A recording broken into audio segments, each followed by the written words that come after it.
1절부터 19절까지 말씀으로 너는 힘을 내라 이런 제목으로 말씀의 은혜를 나누고자 합니다. 다윗이 어디로 가든지 여호와께서 이기게 하셨습니다. 하나님이 함께 하시는 다윗을 이길 수 있는 이방 나라와 왕은 없었습니다. 하나님은 다윗의 이름을 세상에서 존귀한 자들의 이름처럼 만들어 주었습니다. 다윗의 삶은 말 그대로 승승장구하였습니다. 우리가 다윗의 삶에서 주목해서 보아야 하는 것은 이런 형통한 삶을 살았음에도 불구하고 그는 자신의 삶에서 보이는 모든 형통이 누구로부터 비롯되었는가를 잊지 않고 살았다는 것이죠. 내가 이렇게 형통한 삶을 사는 이유가 어디에 있는가, 그 이유를 알고 있었다는 거예요. 그러므로 형통한 자신의 삶에 대해서 하나님께 감사 기도를 한 것이죠. 무슨 말입니까? 내 삶이 형통한 것은 하나님의 도우심이구나, 하나님이 함께 하셔서 내가 이런 형통한 삶을 살고 있구나, 그걸 깨달은 거죠. 하나님께 지혜를 선물로 받은 솔로몬은 전도서 7장 14절에서 우리에게 다음과 같이 조언하고 있는데, 우리가 명심해야 될 아주 소중한 말씀입니다. 우리 킹 흠정역으로 같이 한번 읽어봅니다. 형통하는 날에는 기뻐하되 역경을 당하는 날에는 깊이 생각하라. 하나님께서 또한 이것과 저것을 마주보게 두신 것은 사람이 자기 뒤에 일어날 일을 찾지 못하게 하려 하심이로다. 아멘. 인생은 형통한 날이 있을 수 있고 역경을 당하는 날이 있을 수 있습니다. 솔로몬은 형통한 날에는 뭐하라? 기뻐하라. 기뻐하라.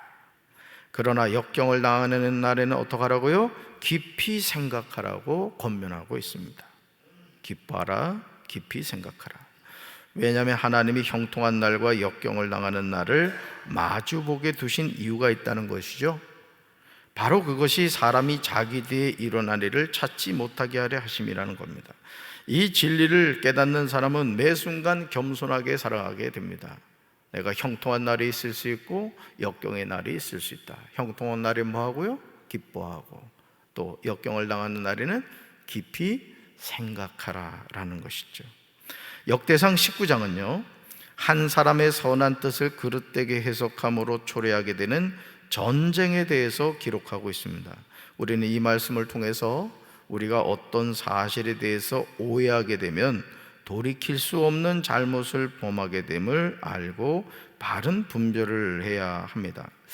우리가 이 신앙생활을 하는 가운데 이 성도들이 이렇게 보면 오해에 의해서 어떤 시험에 드는 경우를 많이 보게 돼요.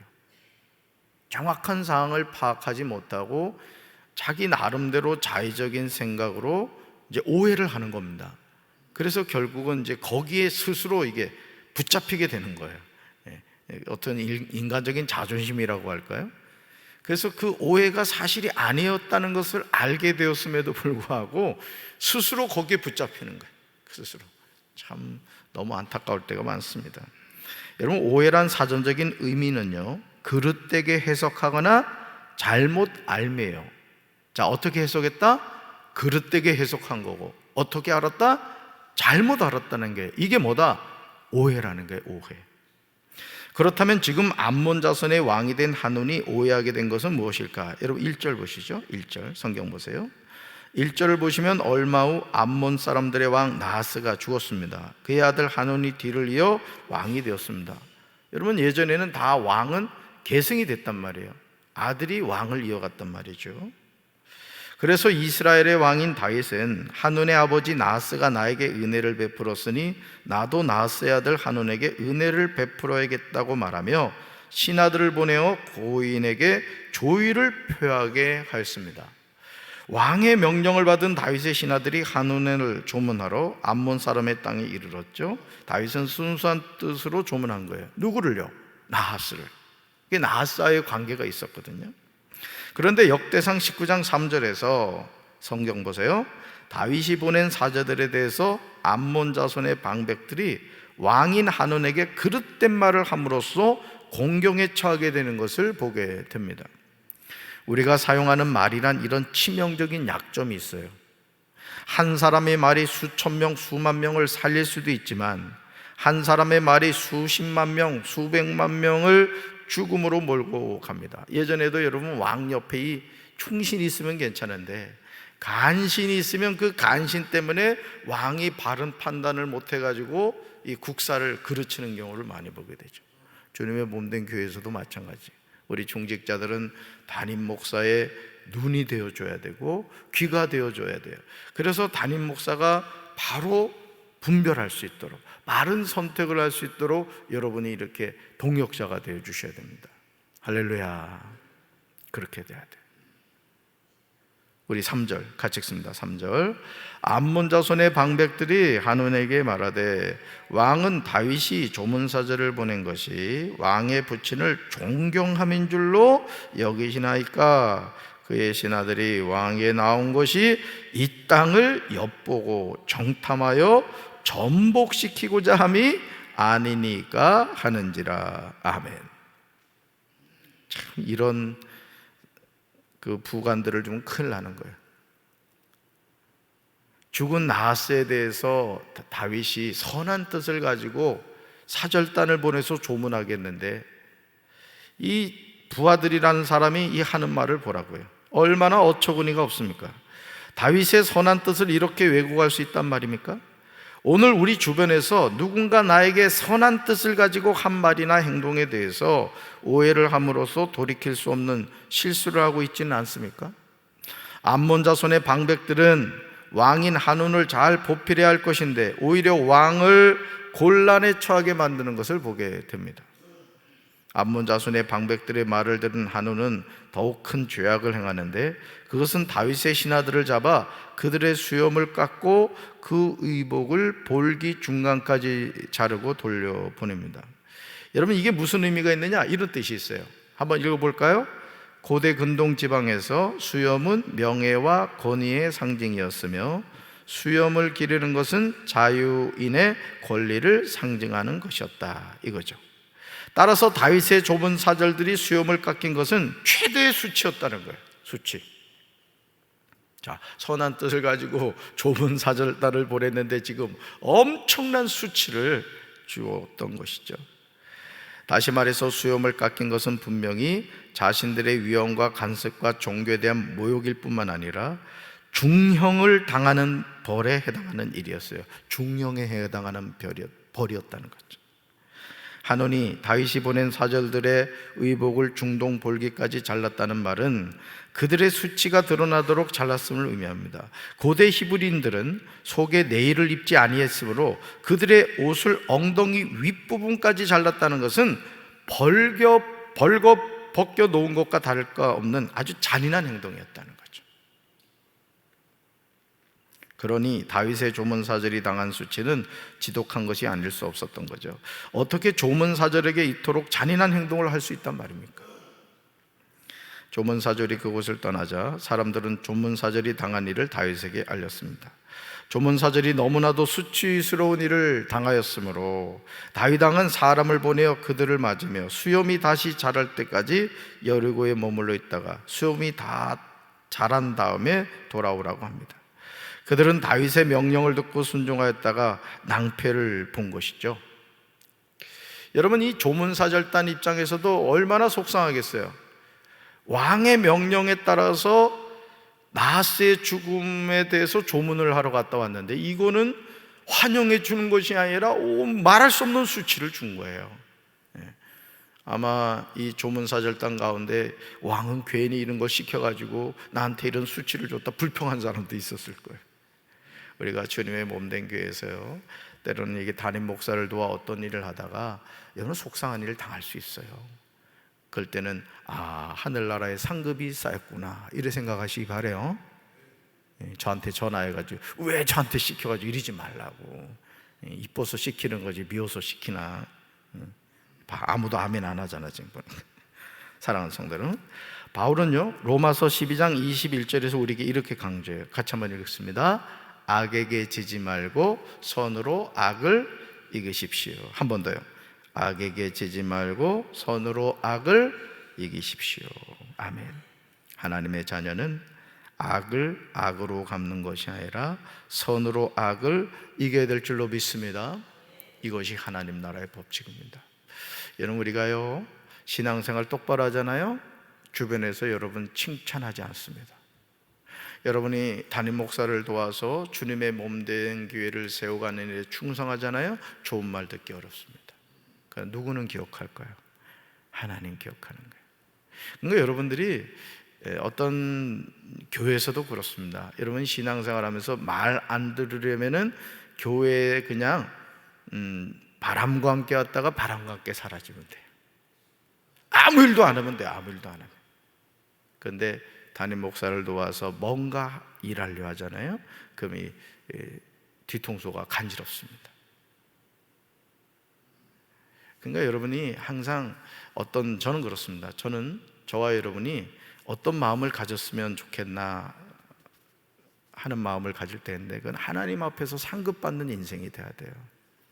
아멘? 그렇습니다. 수능생이 언제 영광을 받게 되느냐? 수능 시험 보고 났을 때 그 수능 점수로 영광을 받게 되는 거예요. 우리도 그렇습니다. 우리도 이 세상은 광야 같은 가정이란 말이에요. 여긴 광야입니다. 이런 광야는 인간이 살 곳이 아닙니다. 지나가는 거예요. 광야를 지나며라는 그 아주 유명한 곡이 있습니다만은 우리는 광야를 지나가고 있는 거예요. 어디를 향해서? 가나안 땅, 천국을 향해서. 누가 상급줘요? 하나님이 줍니다. 아멘? 그러니까 여러분들이 항상 그런 마음을 가져야 돼요. 그런 마음. 정말 웃기는 사실은요, 다윗이 암몬 자손에게 그 어떤 행동도 취하기 전에 역대상 19장 6절 보세요. 여러분 6절 보세요. 성경. 암몬 사람들은 자기들이 다윗에게 미움받는 짓을 했음을 알았다는 거죠. 사람은 누구나 죄를 짓고 편안하게 살 수가 없습니다. 이것이 죄의 값입니다. 그러니까 여러분 스스로가 늘 마귀의 도구가 되지 말라고요. 거짓말을 한다거나 또 있지도 않은 말을 자꾸 만들어낸다거나 또 좋지 않은 말을 옮긴다거나 이런 행동을 하지 마세요. 암몬 왕인 한온은요, 이 문제를 해결하기 위해서 보세요, 잘못을 범하니까 결국은 돈이 들어갑니다. 병거와 마병을 삭스로 은 1000달란트를 보냈습니다. 다윗이 한온의 아버지 나하스가 전에 자신에게 베푼 호의를 갚으려고 사절들을 보냈는데 그것을 악하게 해석하여 좋은 사람 잃고 돈도 잃게 된 거예요. 얼마나 어리석습니까? 아마 이 한온이 아버지 나하스의 죽음에 대한 다윗의 사절단을 지극정성으로 환영하고 너무너무 감사하다고 다윗 왕에게 가서 너무너무 내가 감동받고 감사했다고, 우리 아버지 나하스와의 그 관계를 저하고도 잘 이어갔으면 좋겠다, 이렇게 서로 이야기했더라면요, 이 한온이 엄청난 복을 받았을 거예요. 그런데 그 좋은 관계를 스스로 어그러뜨렸어요. 무엇 때문에? 그 옆에 보좌하는 사람들이 잘못된 이야기를 해주었기 때문에 그렇습니다. 그러니까 좋은 사람 잃고 돈도 잃게 된 거죠. 결국 이스라엘과 전쟁을 하게 되었고, 암몬이 돈을 주고 산 연합군은 이스라엘 앞에서 패하게 됩니다. 역대상 19장 13절에서 요압이 그의 아우 아비스에게 놀라운 고백을 해요. 오늘 우리가 이런 믿음으로 살아야 돼요. 같이 읽습니다. 너는 힘을 내라. 우리가 우리 백성과 우리 하나님의 성읍들을 위하여 힘을 내자. 여호와께서 선히 여기시는 대로 행하시기를 원하노라 하고. 아멘. 여러분, 하나님이 함께 하시는 전쟁은 백전백승합니다. 그러므로 삶의 여정에서 선한 의도를 가지고 했던 일에 대해서 혹시 억울한 일을 당할 때 신실하신 하나님을 의지하시고 믿음으로 나아가시길 주님의 이름으로 축원합니다. 여러분이 살다 보면 언제가 속상하냐면, 나는 정말 선한 뜻으로 도움을 줬어요. 또 선한 뜻을 가지고 이렇게 마음을 주고 이렇게 했는데 그걸 아주 악하게 이렇게 갚는 사람들이 있습니다. 선을 악으로 갚는 사람이 있어요. 그런데 예수 믿는 사람은 어떻게 된다? 악을 선으로 갚는 사람이 돼야 된다. 아멘. 이게 승리하는 삶이라는 거죠. 우리가 억울한 일을 당할 때 신실하신 하나님을 의지하라는 거예요. 따라서 하나님은 반드시 승리하게 하십니다. 아멘. 오늘도 승리하게 하시는 그 하나님 의지하셔서 어떤 억울한 일을 당한다 할지라도 하나님 아시면 되지, 하나님 아시면 되지, 이 믿음의 고백으로 승리하는 우리 사랑하는 성도들 되기를 주님의 이름으로 축원합니다. 가슴에 손 얹겠습니다. 하나님 아버지, 다윗은 나하스가 죽었다는 말을 듣고 조문 사절단을 보내어 한온을 위로하고자 했습니다. 그러나 한온 주변에 있었던 보좌관들, 방백들이 정탐하러 왔다고 엉뚱한 이야기를 함으로 말미암아 결국은 좋은 사람을 잃어버리고 돈도 잃어버리는 상황에 처하게 되었습니다. 오늘 우리가 이 땅을 살면서 영적인 분별력을 갖지 못해 하나님이 나에게 붙여주신 사람, 나에게 동역자로 붙여주신 사람을 잃어버리는 어리석은 삶을 살고 있지는 않습니까? 주여, 영의 눈을 열어주시고 영의 길을 열어주셔서 우리가 바른 분별하게 도와주시옵소서. 그래서 억울한 일을 당할 때 속상해하지 않게 도와주시고 오히려 하나님을 의지함으로 승리하는 우리 사랑하는 성도들 되게 하옵소서. 예수님 이름으로 간절히 기도합니다. 아멘.